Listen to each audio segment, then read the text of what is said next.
Quem aceita se casar com um homem que não ama, enquanto o único amor da sua vida segura, no bolso do paletó molhado, a prova de que toda a sua história foi comprada?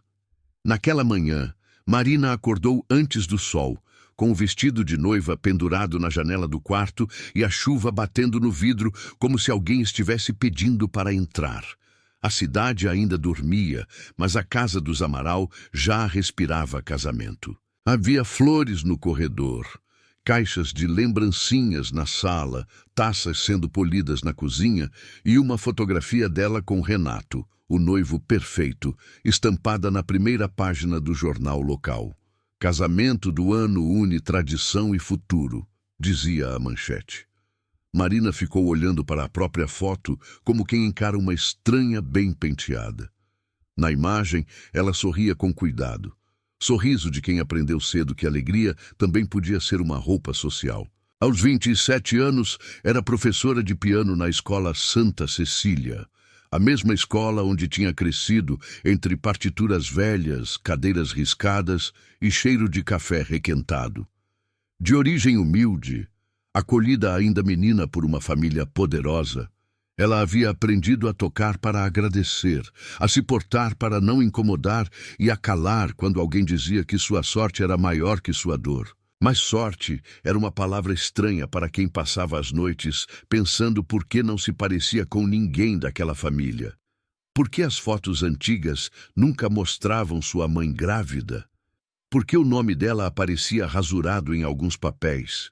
Por que, toda vez que Marina perguntava sobre o dia em que nasceu, a casa inteira mudava de assunto? Naquela semana, ninguém queria perguntas. Queriam véu, aliança, buffet, imprensa, convidados importantes e o sorriso impecável da noiva que salvaria a reputação dos Amaral. Renato, herdeiro de uma construtora influente, prometera quitar a dívida da Escola Santa Cecília, impedir a venda do prédio e proteger o nome de Marina caso documentos antigos viessem à tona. Em troca, ela subiria ao altar. Era simples, diziam. Era seguro. Era o tipo de decisão que uma mulher agradecida deveria aceitar. Marina colocou a mão no vidro frio da janela e viu, refletido atrás dela, o vestido branco. O tecido parecia bonito demais para uma vida tão apertada.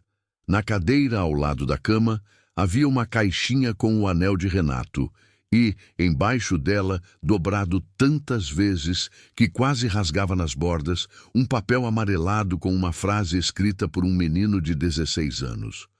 Quando tudo faltar, toca a nossa música, eu vou ouvir. Ela fechou os olhos. Caio. O nome dele ainda doía, em lugares que ela fingia não ter. Caio tinha 31 anos agora, era advogado comunitário e defendia gente que não podia pagar por defesa. Filho de Dona Elza, a antiga empregada dos Amaral, ele tinha crescido nos fundos daquela mesma casa, entrando pela porta de serviço, comendo o que sobrava, estudando com bolsa na Santa Cecília e carregando uma dignidade silenciosa que incomodava quem precisava se sentir superior. Quando adolescentes, Marina e Caio dividiam pão francês na sala dos fundos da escola. Ela tocava piano com os sapatos furados escondidos debaixo do banco. Ele copiava peças jurídicas em cadernos velhos e dizia que um dia ia aprender a abrir portas que sempre tinham sido fechadas para os dois. Eles se amaram antes de saber o preço disso. O primeiro beijo aconteceu no auditório vazio, depois de uma apresentação de fim de ano. Marina errou a última nota. Caio riu baixinho na primeira fileira. Ela desceu do palco irritada, e ele segurou sua mão para pedir desculpa. Ficaram parados assim, mão com mão, riso preso, respiração curta, até que o mundo pareceu encolher. Quando se beijaram, não houve música crescendo, não houve luz mudando, não houve milagre. Houve apenas dois jovens pobres demais para prometer qualquer coisa, mas apaixonados o bastante para acreditar que coragem bastava. Não bastava. Anos depois, numa noite de hospital, Dona Elza morreu segurando a mão de Caio e dizendo que ele precisava proteger Marina, mesmo que ela o odiasse por isso. Não conta antes da hora, Ela sussurrou, com a voz falhando. A verdade pode salvar uma pessoa ou acabar com ela. Espera ela poder sobreviver. Caio prometeu, e cumpriu tão bem que desapareceu da vida de Marina. Como perdoar alguém que some justamente quando era a única pessoa que fazia o mundo parecer suportável? Marina tentou odiá-lo. Tentou muito. Odiou quando ele não apareceu no velório de Dona Elsa. Odiou quando soube que ele havia ido embora para a capital estudar direito. Odiou quando escreveu 3 cartas e não recebeu resposta. Odiou quando teve que aprender a ser elegante, útil, silenciosa e grata dentro da casa dos Amaral. Odiou principalmente o dia em que percebeu que o ódio era só saudade com orgulho. E agora, 3 dias antes do casamento, ela o viu de novo. Foi no cartório da cidade, numa manhã abafada, com cheiro de papel velho e guarda-chuva molhado. Marina tinha ido assinar documentos sobre a transferência administrativa da escola para a fundação de Renato. Era parte do acordo, parte da salvação, parte da prisão. Ela estava com um vestido bege, salto discreto e cabelo preso. Renato falava ao telefone no corredor, negociando alguma coisa com a naturalidade de quem nunca precisou pedir licença para ocupar espaço. Dona Celeste Amaral, a mulher que Marina chamava de mãe desde os 8 anos, ajeitava a gola dela com dedos frios. Hoje é só burocracia, querida, sorria menos, seriedade passa confiança. Marina respirou fundo. Então, a porta do cartório abriu. Caio entrou com o paletó escuro encharcado nos ombros, uma pasta de couro antiga debaixo do braço e os olhos que Marina nunca conseguiu esquecer. Ele não parecia o menino dos fundos, mas também não parecia ter abandonado aquele menino. Tinha a barba por fazer, o cabelo molhado de chuva, a postura firme de quem aprendeu a apanhar da vida sem baixar a cabeça. O olhar dele encontrou o dela. E por um segundo, Marina esqueceu como se fingia indiferença. Renato parou de falar ao telefone. Dona Celeste apertou o braço de Marina. Você? Marina disse quase sem voz. Caio olhou para o contrato sobre a mesa, depois para ela. Eu vim impedir que vendam a escola. Renato riu, mas não havia humor no riso. A escola está sendo salva, Dr. Caio. Não vendida. Caio abriu a pasta e colocou alguns papéis sobre a mesa. Quando alguém salva uma casa colocando o próprio nome na escritura, isso tem outro nome. Marina sentiu o rosto queimar. Havia gente olhando. Funcionários do cartório, assessores de Renato, um fotógrafo contratado para registrar momentos espontâneos da semana do casamento. Caio percebeu o constrangimento dela e, mesmo no meio da briga, deu um passo sutil para bloquear a câmera. Era isso que a destruía nele. Caio cuidava antes de pedir qualquer coisa. Renato se aproximou sorrindo com os dentes cerrados. Você continua confundindo ressentimento com justiça. E você continua confundindo dinheiro com absolvição. Marina ergueu o olhar. Caio, por favor. Ele ouviu o pedido inteiro no jeito como ela disse o nome dele. Não era defesa de Renato. Era medo. Medo de perder a escola, medo de expor um acordo, medo de ser vista como ingrata. Caio recolheu os papéis devagar, mas antes de sair, deixou um envelope pequeno sobre a mesa. Isso é uma cópia do que querem que você assine. Leia antes de obedecer. Dona Celeste puxou o envelope como se fosse lixo. Marina não precisa de conselhos de quem abandonou tudo. Caio olhou para Marina e a resposta veio baixa, só para ela ouvir. Eu não abandonei tudo. Ela quis perguntar o que ele tinha abandonado, então. Quis perguntar por que ele não respondeu às cartas. Quis perguntar por que voltou na semana em que ela já não podia escolher sem destruir metade da cidade. Mas Renato segurou sua cintura em público. E Marina, treinada por anos de gratidão, ficou quieta. Naquela tarde, ela deu aula de piano para crianças que não sabiam que a escola estava por um fio.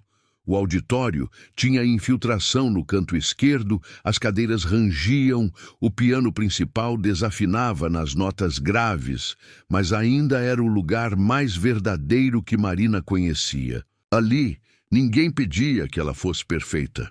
As crianças erravam e riam, as mães esperavam com sacolas no colo. O zelador passava pano no corredor assobiando baixo. O mundo parecia possível. Até Caio aparecer na porta da sala. Ele segurava uma caixa de remédios. Dona Lourdes pediu para entregar. Sua avó esqueceu na farmácia. Dona Lourdes não era a avó de sangue de Marina, mas era a mulher que a ensinara a pentear o cabelo, a costurar barra de uniforme e a esconder choro no banheiro. Morava numa casa simples atrás da igreja e fazia parte da vida de Marina antes dos Amaral transformarem a menina em símbolo de caridade bem-sucedida. Marina pegou a caixa sem olhar para ele. Você sempre aparece com uma desculpa útil. Melhor do que aparecer sem motivo. Você teve muitos anos para aparecer. Caio engoliu a resposta. Olhou para as crianças, que fingiam não prestar atenção. Eu sei. A simplicidade daquela frase feriu mais do que qualquer justificativa. Depois da aula, Marina encontrou a fechadura da sala dos professores emperrada. Antes que ela chamasse alguém, Caio já estava ajoelhado, mexendo no trinco com uma chave de fenda velha que tirou do bolso. Você anda com ferramenta agora? Advogado pobre resolve contrato e porta quebrada. Ela quase sorriu. Quase. Você continua se achando indispensável. Não, só sei que você esquece de pedir ajuda. A frase ficou entre eles como uma mão estendida. Marina desviou o olhar para o corredor. Havia uma câmera de segurança perto da secretaria. 2 professoras conversavam perto do mural. Uma mãe de aluno passava devagar, curiosa. O desejo entre os dois precisava caber dentro de gestos pequenos. Um remédio entregue, uma fechadura consertada, um olhar interrompido. Como amar alguém quando cada pessoa ao redor parece pronta para transformar sentimento em escândalo? Na noite seguinte, houve ensaio do casamento. A igreja estava cheia de flores brancas e luzes quentes.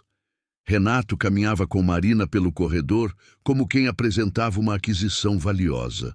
Os convidados comentavam os detalhes, os músicos testavam entradas, a cerimonialista falava sem respirar. Caio não deveria estar ali, mas estava, no último banco. Marina o viu pelo reflexo de um vaso prateado. Ele vestia camisa clara, sem gravata, e conversava com o padre sobre documentos da escola. Não olhava diretamente para ela, talvez por respeito, talvez por medo de não conseguir disfarçar.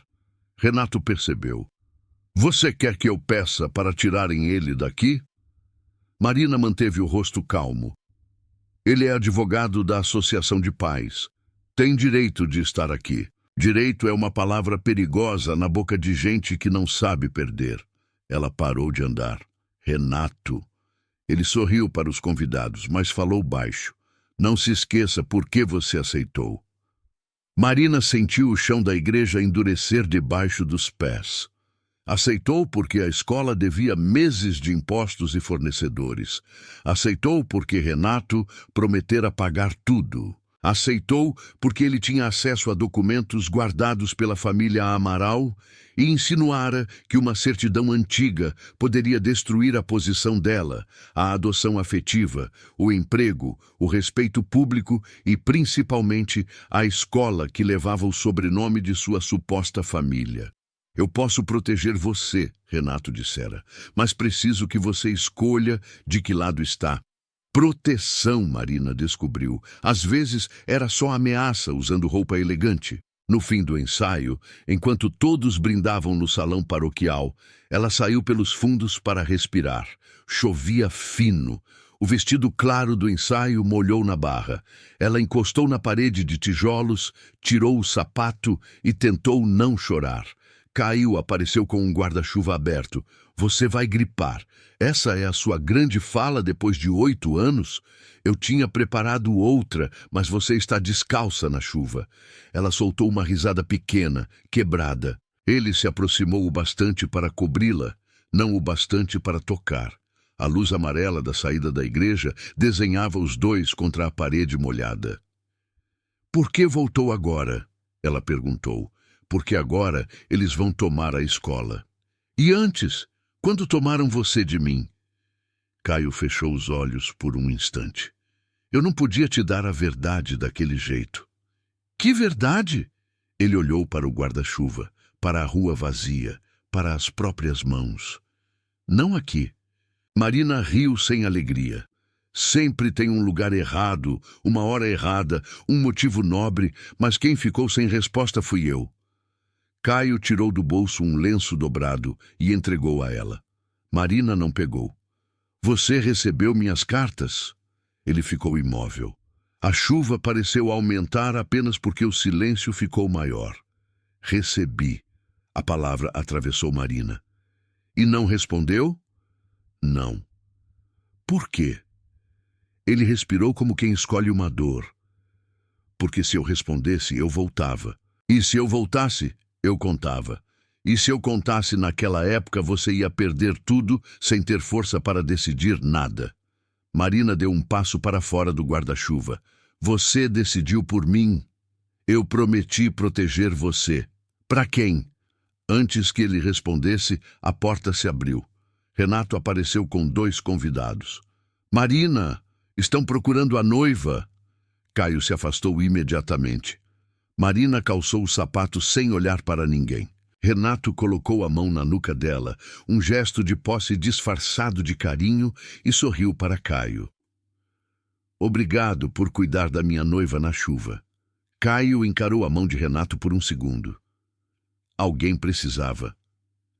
Naquela noite, Marina não dormiu.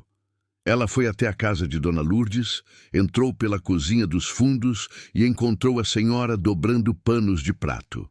A casa cheirava a alho frito e sabonete barato. Pela primeira vez em dias, Marina respirou sem medo de quebrar protocolo. Ele voltou, Dona Lourdes disse sem levantar os olhos. Marina sentou à mesa. A senhora sabia que ele recebeu minhas cartas? Sabia. A resposta simples doeu. Todo mundo sabia de tudo, menos eu. Dona Lourdes parou de dobrar o pano. Eu sabia que ele sofria, só isso. E por que ninguém me contou? Porque tem dor que a gente acha que está evitando, mas só está adiando. Marina encostou a testa nas mãos. Eu vou me casar com um homem que me compra em parcelas, vó. Dona Lourdes foi até o fogão e colocou arroz, feijão e um ovo frito no prato dela. Então come. Gente com fome aceita corrente achando que é cobertor. Marina chorou rindo e comeu. No dia seguinte, a primeira pista apareceu porque uma aluna de 11 anos resolveu ser curiosa. Bia, uma menina pequena de tranças e olhos atentos, ficou depois da aula para treinar no piano antigo do auditório. Era um instrumento pesado, de madeira escura, doado décadas antes por uma senhora da cidade. Quase ninguém usava, porque algumas teclas falhavam e o pedal direito travava. Naquela tarde, enquanto tentava tocar uma música simples, Bia ouviu um barulho seco dentro da estrutura. Chamou o zelador. O zelador chamou Marina. Marina chamou o técnico que não podia ir. E Caio, que estava na escola revisando papéis da associação, apareceu com a mesma chave de fenda de sempre. Não encosta nisso, Marina disse. É um piano, não uma bomba. É o piano mais antigo da escola. Então merece respeito e manutenção. Bia riu. Marina tentou não rir também. Caio se ajoelhou, abriu com cuidado a parte inferior do instrumento e encontrou presa com fita adesiva envelhecida, atrás de uma tábua interna, uma pequena caixa de metal. Não tinha surgido do nada. Estava escondida ali havia anos, coberta por poeira e marcas de cupim.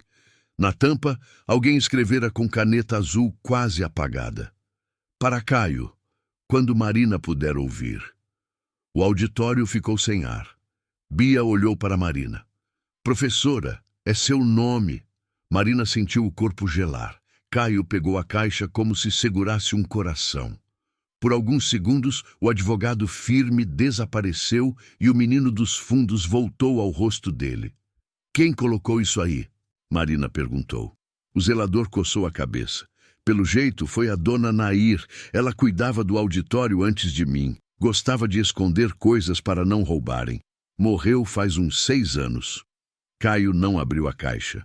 Marina percebeu. Você sabe o que é. Ele apertou a tampa. Desconfio. Então abre. Não na frente de uma criança. Bia levantou as mãos. Eu posso fingir que tenho compromisso. Pela primeira vez em muito tempo, Marina riu de verdade. Caio também. Foi um riso curto, frágil, mas por um instante os dois pareceram adolescentes escondidos no auditório outra vez. Depois que Bia saiu, eles ficaram sozinhos no palco vazio. A caixa continha uma fita cassete, uma certidão dobrada dentro de um plástico e uma carta. A letra na carta não era de Caio, era de Dona Elza. Marina reconheceu o nome no início. Meu filho. Caio fechou os olhos. Minha mãe.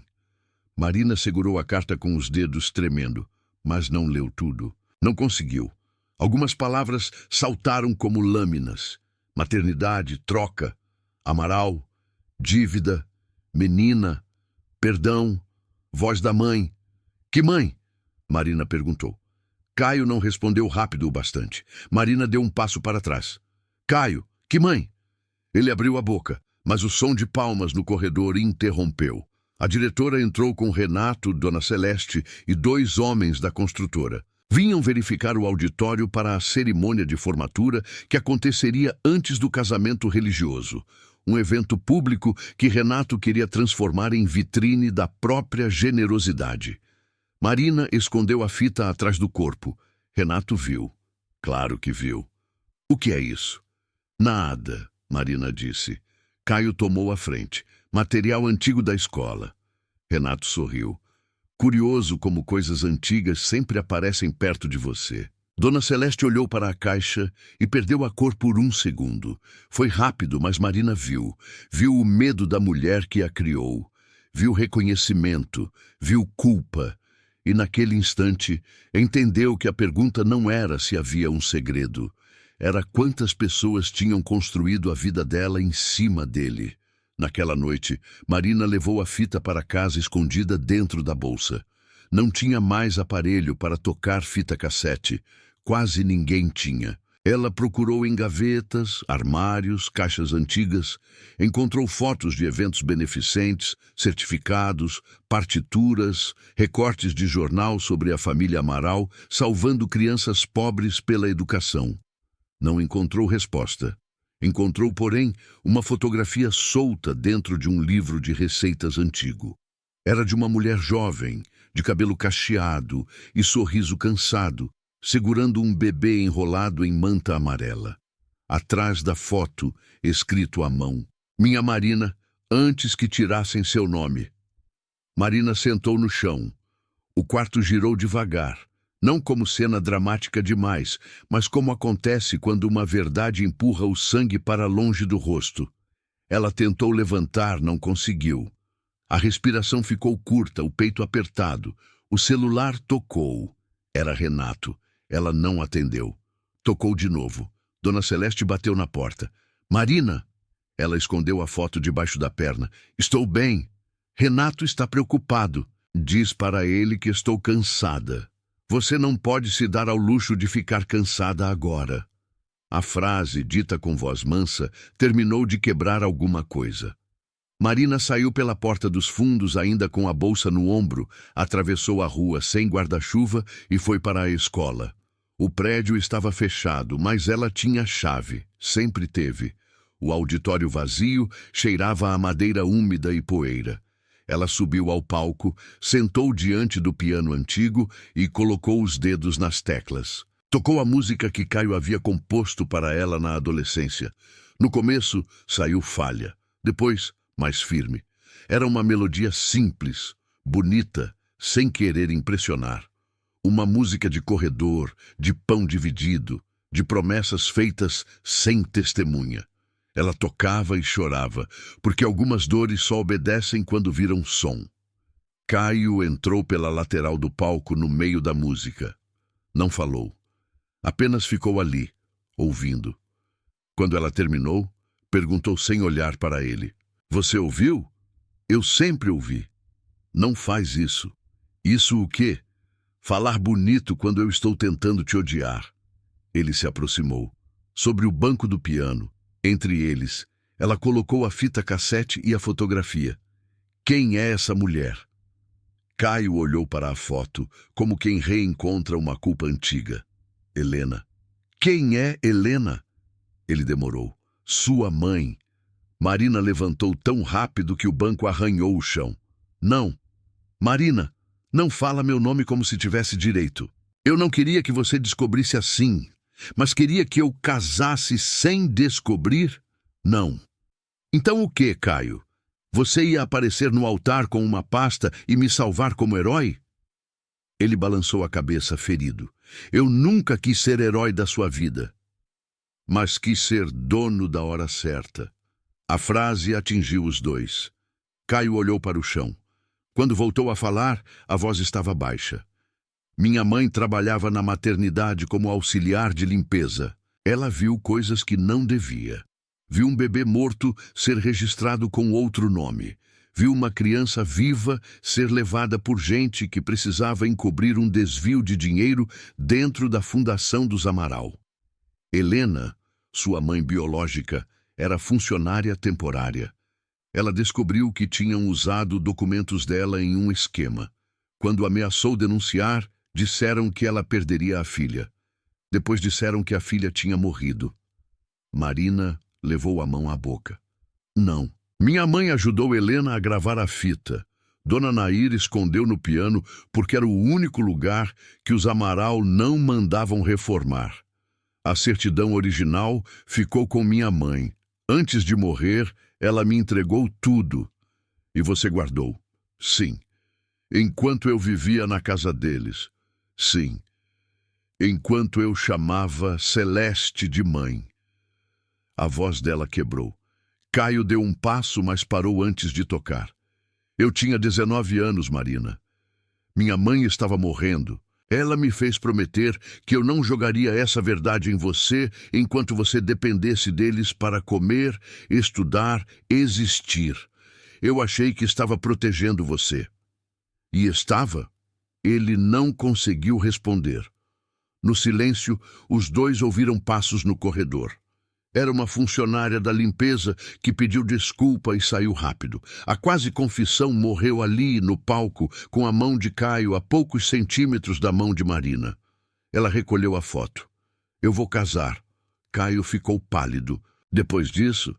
Justamente por causa disso. Se eu quebrar o acordo agora, Renato destrói a escola. Celeste diz que eu inventei tudo. A cidade acredita neles. Você perde sua licença tentando enfrentar gente que compra juiz, jornal e silêncio. Eu não tenho medo deles, mas eu tenho medo por você. Caio respirou fundo. Não usa amor para escolher prisão. Marina sorriu com tristeza. Você usou. Na madrugada anterior ao casamento, Caio encontrou Marina na escola. Ela estava sentada no chão da sala de música, com o vestido de noiva no colo. Não vestia o vestido, apenas segurava, como se aquele tecido fosse uma pessoa doente. O rosto estava inchado de chorar. O cabelo solto caía sobre os ombros. Ao lado dela, a fita cassete, a carta de Dona Elza, a fotografia de Helena e a cópia da certidão original formavam um pequeno tribunal íntimo. Caio não perguntou se ela estava bem. Seria crueldade. Ele foi até a copa da escola, acendeu a luz fria, abriu os armários e encontrou arroz, alho, óleo e uma panela amassada. Cozinhou em silêncio, como fazia quando eram adolescentes e Marina esquecia de comer antes das apresentações. O cheiro do alho dourando atravessou o corredor e chegou até ela antes dele. Quando voltou com 2 pratos simples, Marina olhou para a comida e começou a chorar de novo. Eu não tenho fome. Eu sei. Então por que fez? Porque você precisa de força até para desistir. Ela aceitou o prato. Comeram sentados no chão, um ao lado do outro, sem romantizar a miséria, sem transformar dor em poesia barata. Era só arroz, ovo mexido e um copo de água. Mas Marina sentiu naquele gesto mais cuidado do que em todas as joias que Renato havia mandado entregar. Depois de alguns minutos, ela disse: Eu queria que você me pedisse para fugir. Caio olhou para ela. Eu queria pedir. Então pede. Ele balançou a cabeça. Não, porque fugir comigo agora faria todo mundo dizer que você trocou a verdade por um homem.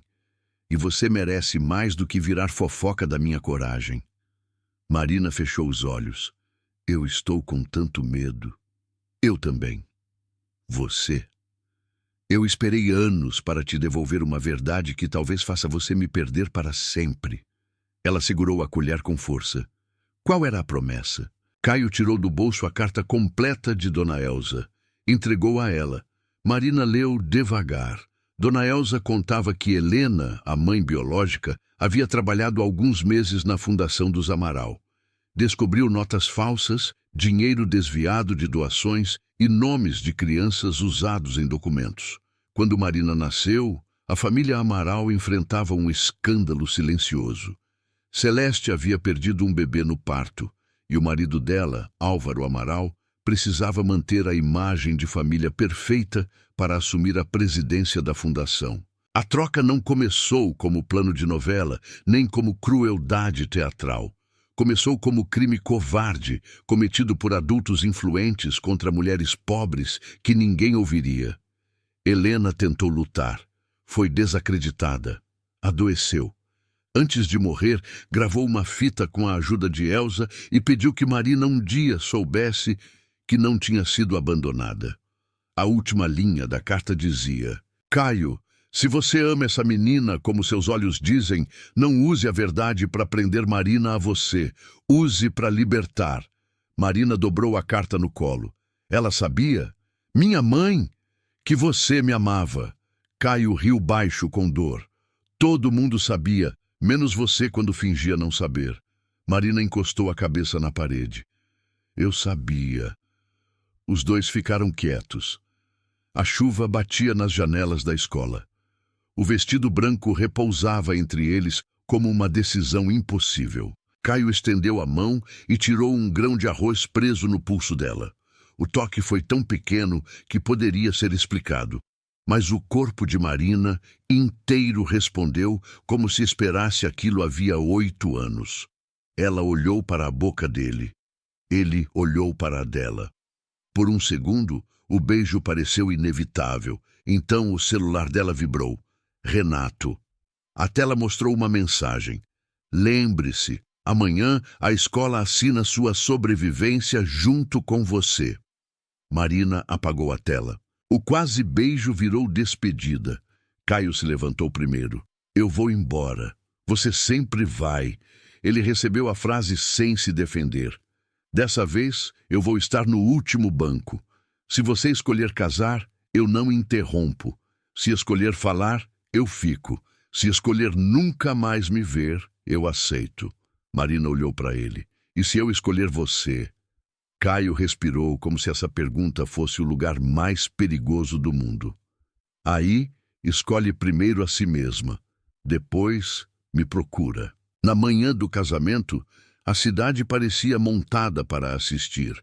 Havia flores na igreja, repórteres na calçada, parentes que Marina não via há anos, empresários, vereadores, professores, ex-alunos e curiosos. Antes da cerimônia religiosa, aconteceria a formatura da turma da escola Santa Cecília no auditório. Renato tinha transformado tudo em evento público.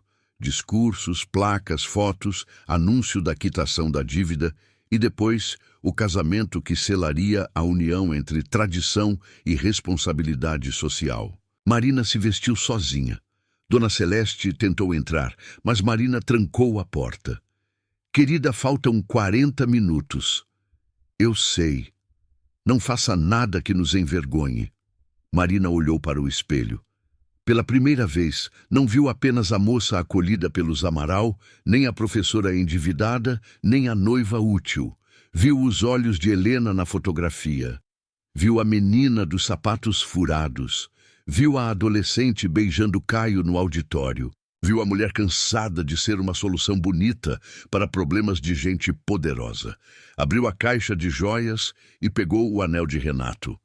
Era lindo, frio, perfeito. Na igreja, Renato a esperava no altar com um sorriso treinado. Caio estava no último banco, como prometeu. Não com pose de salvador, apenas presente. A presença dele não pedia nada, e talvez por isso pedisse tudo. Marina caminhou pelo corredor ao som de uma música suave. Cada passo parecia custar uma versão dela mesma. As pessoas sorriam, celulares filmavam, Dona Celeste chorava com um lenço branco. Renato estendeu a mão. Ela entregou a mão. O padre começou a falar sobre compromisso, família e verdade diante de Deus. Verdade. A palavra entrou em Marina como uma porta se abrindo. Quando chegou a hora dos votos, Renato falou primeiro. Disse que admirava a doçura dela, sua dedicação à escola, sua capacidade de honrar a família que a acolheu. Marina ouviu tudo com calma. Depois, recebeu o microfone. Olhou para Renato, olhou para Dona Celeste, olhou para Caio e tirou o anel do dedo. Um murmúrio atravessou a igreja. Renato endureceu. Marina, ele sussurrou. Ela falou ao microfone, com a voz tremendo, mas clara. Eu não posso dizer sim dentro de uma igreja fechada, enquanto a minha verdade está trancada dentro de uma escola. O padre recuou um passo.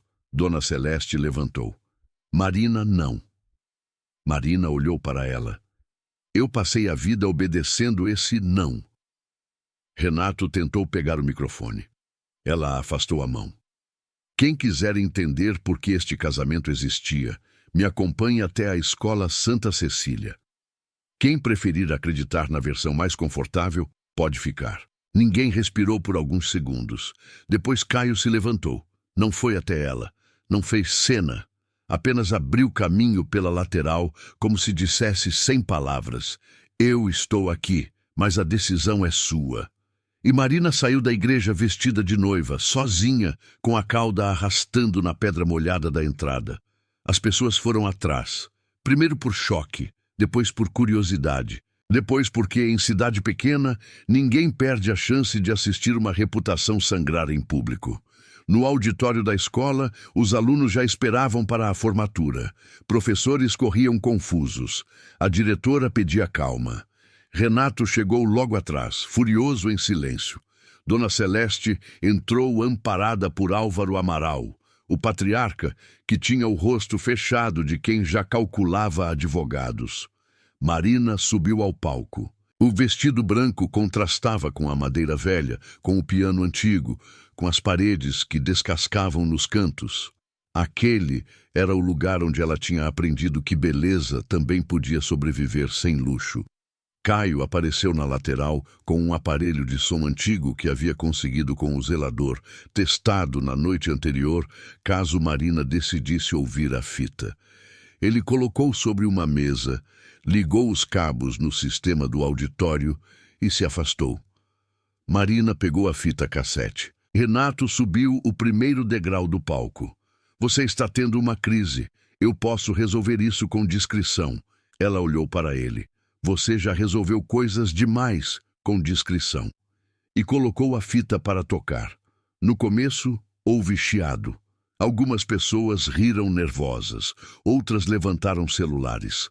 Então, veio uma voz de mulher fraca e jovem preenchendo o auditório. Meu nome é Helena Duarte. Se um dia minha filha ouvir isso, eu quero que ela saiba que eu não abandonei. Minha filha nasceu viva. Minha filha se chamava Marina. O auditório inteiro silenciou. A fita continuou. Helena contou sobre os documentos falsos, sobre a maternidade, sobre a pressão da família Amaral, sobre a criança retirada, sobre Elsa e Nair, as duas mulheres simples que tentaram guardar uma prova porque não tinham poder para enfrentar o mundo sozinhas. A voz falhava às vezes. Em alguns trechos, Dona Elsa perguntava algo ao fundo. Havia barulho de hospital, um carrinho passando, uma porta batendo. Nada mágico, nada inventado por um objeto misterioso. Apenas uma gravação pobre, humana, feita por gente desesperada tentando vencer o esquecimento. Quando a voz de Helena disse: "Minha filha merece escolher quem é", Marina precisou segurar a beirada do piano. Dona Celeste chorava agora sem elegância. Álvaro Amaral saiu do auditório, mas 2 professores bloquearam a passagem sem combinar. Renato olhou para os celulares gravando e entendeu que pela primeira vez não controlava a sala. Marina desligou a fita quando ela terminou. Depois, abriu a certidão original. "Eu não estou aqui para dizer que deixei de amar quem me criou de alguma forma. Amor é mais complicado do que justiça. Mas estou aqui para dizer que ninguém tem o direito de usar uma criança, uma escola ou um casamento para esconder um crime." Renato falou alto, tentando recuperar a autoridade. "Essa escola só está aberta porque minha família se dispôs a pagar." Marina virou-se para ele. "Não. Essa escola está aberta porque professores trabalharam sem receber, mães fizeram rifa, alunos venderam bolo, funcionários aceitaram atraso e gente pobre segurou a parede enquanto gente rica fazia discurso na frente dela." A plateia reagiu. Caio olhou para Marina como se a visse nascer naquele instante. Ela continuou: "Eu aceitei casar porque tive medo. Medo de perder meu nome, meu emprego, minha família e este lugar. Mas um acordo que exige que uma mulher venda a própria vida não é salvação. É compra." Renato ficou vermelho. "Você vai se arrepender." Marina desceu os olhos para o vestido. "Provavelmente, mas pelo menos vai ser um arrependimento meu." Foi ali que a formatura virou outra coisa. Alguns pais choravam. Alunos seguravam flores sem entender tudo, mas sentindo que algo grande acontecia. A diretora, que até então tremia perto de Renato, pegou o microfone e disse que a cerimônia continuaria, porque aquelas crianças mereciam se formar num lugar onde a verdade tinha acabado de entrar. E continuou. Marina entregou diplomas vestida de noiva, com o rosto molhado, abraçando cada aluno como quem prometia ficar. Bia, a menina que encontrou a caixa, cochichou no ouvido dela. "Professora, eu sabia que aquele piano guardava coisa importante." Marina sorriu. "Guardava porque alguém escondeu e você prestou atenção." Depois da cerimônia, veio a queda. Renato rompeu o acordo naquela mesma tarde. A construtora suspendeu o pagamento. A família Amaral divulgou nota dizendo que Marina estava emocionalmente abalada. Álvaro foi intimado semanas depois, quando a fita, a certidão e os documentos de Caio chegaram ao Ministério Público. Dona Celeste se afastou da fundação e, pela primeira vez, escreveu uma carta sem assessores. Marina não leu de imediato. A escola quase fechou. Quase. A cidade se dividiu. Alguns chamaram Marina de ingrata, outros de corajosa. Teve quem dissesse que ela deveria ter casado e resolvido tudo depois. Teve quem dissesse que Caio destruiu a vida dela por ambição. Teve quem perguntasse se amor vale aluguel atrasado, salário de professor e reputação quebrada. Marina ouvia tudo e ficava. Ela vendeu as joias que havia recebido de Renato e pagou 2 meses de luz. Deu aulas extras. Organizou apresentações, gravou vídeos tocando piano com os alunos para arrecadar doações. Dona Lourdes fez comida para os mutirões. O zelador pintou paredes. Pais consertaram carteiras. Bia colou cartazes. Caio assumiu o processo, enfrentou ameaças elegantes, perdeu clientes ricos que nunca teve e ganhou olheiras profundas. Eles não ficaram juntos naquela noite, nem na semana seguinte, nem no mês seguinte. porque Marina precisava provar para si mesma que não tinha trocado uma dependência por outra. E Caio, por amá-la de verdade, não cobrou o lugar que esperou tantos anos para ocupar. Às vezes, ele chegava cedo à escola com café. Às vezes, ela deixava marmita na mesa dele, sem bilhete. Às vezes, discutiam no corredor como adultos cansados. Você não precisa revisar cada documento meu, ela dizia. Preciso quando tem cláusula abusiva. Você ama uma cláusula. Eu amo você viva juridicamente. Ela tentava não sorrir. Em outra tarde, enquanto chovia, Marina encontrou Caio no auditório, afinando uma tecla do piano antigo com um técnico. Agora virou músico? Não, só patrocinador emocional da manutenção. Com que dinheiro? Ganhei uma causa pequena. Caio. Foi uma tecla só. Não dramatiza. Ela tocou a nota. Soou limpa. Os dois riram, mas o beijo ainda não veio. O perdão também não. Marina leu a carta de Dona Celeste 3 meses depois. Não era uma absolvição. Era um pedido tardio. Celeste confessava que perdera um bebê, que entrou em depressão, que Álvaro trouxe Marina para casa dizendo que seria melhor para todos, que ela sabia que havia algo errado, mas escolheu amar a criança e odiar a verdade. Dizia que nada justificava. Dizia que amor sem coragem também machuca. Marina chorou muito. Depois foi visitar Celeste. Não a chamou de mãe naquele dia. Também não a chamou de monstro. Sentaram-se frente a frente na varanda dos Amaral, agora sem fotógrafos, sem flores, sem discursos. Celeste parecia menor. Marina parecia mais inteira. Eu te amei, Celeste disse. Marina respondeu. Eu sei. É por isso que perdoar é difícil. Você vai conseguir? Não hoje, Celeste aceitou. E talvez aquele tenha sido o primeiro gesto honesto entre as duas. 6 meses depois, o auditório da Escola Santa Cecília foi reaberto. Não estava luxuoso. Estava bonito de verdade. Paredes pintadas, cadeiras consertadas, cortinas novas doadas por mães de alunos, luzes simples no palco e o piano antigo restaurado no centro. Na entrada, uma placa pequena dizia: em memória de Helena Duarte, Elza Ribeiro e Nair Gomes, mulheres que guardaram a verdade até que ela pudesse ser ouvida. Marina agora assinava Marina Duarte. Ainda doía, ainda parecia roupa nova no corpo antigo. Mas era dela. Naquela noite, a escola estava cheia, não de políticos nem de empresários querendo foto, cheia de alunos, professores, vizinhos, gente que comprou rifa, gente que ajudou a pintar, gente que duvidou e foi mesmo assim. Caio ficou no fundo, como sempre. Camisa branca, mangas dobradas, olhos atentos. Talvez já fosse hábito amar Marina a uma distância respeitosa.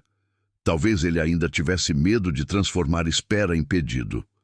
Marina subiu ao palco com um vestido azul simples. Sentou ao piano. Eu passei muitos anos tentando merecer o lugar que me deram, ela disse ao microfone. Depois passei alguns meses tentando entender o lugar que me tiraram. Hoje eu queria tocar uma música que um menino escreveu para mim quando nós dois não tínhamos nada, a não ser uma fome enorme de futuro. Caio baixou a cabeça. A plateia murmurou. Marina começou a tocar. A mesma melodia da adolescência, agora inteira. As notas preencheram o auditório com uma beleza sem pressa. Não era a música que salvava ninguém. Era o que ela provava. Alguém tinha lembrado. Alguém tinha esperado. Alguém tinha cuidado sem exigir posse. Quando terminou, Marina não esperou aplauso. Olhou para o fundo do auditório. Caio! Ele levantou a cabeça. Vem aqui. O público virou para ele. Caio ficou parado, surpreso, quase tímido. Dona Lourdes, sentada na primeira fileira, fez um gesto impaciente. Vai, menino! Algumas pessoas riram. Caio caminhou até o palco. Dessa vez, não pela lateral. Pelo corredor central, sem esconder, sem pedir desculpa por existir naquele lugar. Quando subiu, Marina pegou a mão dele diante de todos. Você prometeu me proteger, ela disse baixo, mas o microfone pegou. Só que eu não quero mais ser protegida da minha própria vida. Caio apertou a mão dela. Então o que você quer? Marina sorriu com os olhos cheios de lágrimas. Quero escolher, mesmo com medo. Ele respirou fundo. E escolhe o quê? Ela olhou para a plateia, para o piano, para a placa com o nome de Helena, para Dona Lourdes chorando sem disfarçar, para Bia filmando tudo com o celular tremendo. Depois olhou para Caio. Hoje eu escolho ficar, nesta escola, neste nome, nesta cidade, com todas as consequências. Fez uma pausa. E se você ainda quiser, escolho você, sem precisar fugir. Caio riu como quem finalmente solta uma dor antiga. Eu esperei você se escolher primeiro. Demorou? Demorou uma vida. E valeu? Ele chegou mais perto. Pergunta de novo depois do beijo. Marina riu, e aquele riso foi a coisa mais bonita que muitos ali já tinham ouvido. O beijo aconteceu no palco da escola, diante dos alunos, dos vizinhos, das câmeras de celular e do piano que um dia guardou uma fita escondida por mãos humanas. Não foi um beijo perfeito de conto distante. Foi um beijo com lágrimas, alívio, vergonha nenhuma e um futuro ainda difícil, esperando do lado de fora. A plateia explodiu em aplausos. Mas enquanto abraçava Caio, Marina sabia que a história deles não terminava como uma promessa fácil. A escola ainda tinha dívidas. O processo contra os Amaral ainda levaria tempo. O perdão a Celeste ainda doía. Renato ainda tentaria limpar o próprio nome. E a cidade, como sempre, continuaria comentando. Alguns diriam que Marina foi egoísta por quebrar um casamento que salvaria tanta gente. Outros diriam que ela finalmente teve coragem de não vender a própria vida para manter uma mentira confortável. Talvez os dois lados carregassem um pedaço de verdade. Mas naquela noite, quando Caio pegou o casaco dele e colocou sobre os ombros dela antes de saírem para a chuva, Marina entendeu a diferença entre ser protegida e ser amada. Proteção, às vezes, manda calar. Amor de verdade entrega a chave, fica na porta e espera você decidir se entra ou sai. E Marina, que quase casou para continuar pertencendo a uma mentira, saiu da escola de mãos dadas com o homem que guardou sua verdade por anos, não para possuí-la, mas para devolvê-la a si mesma.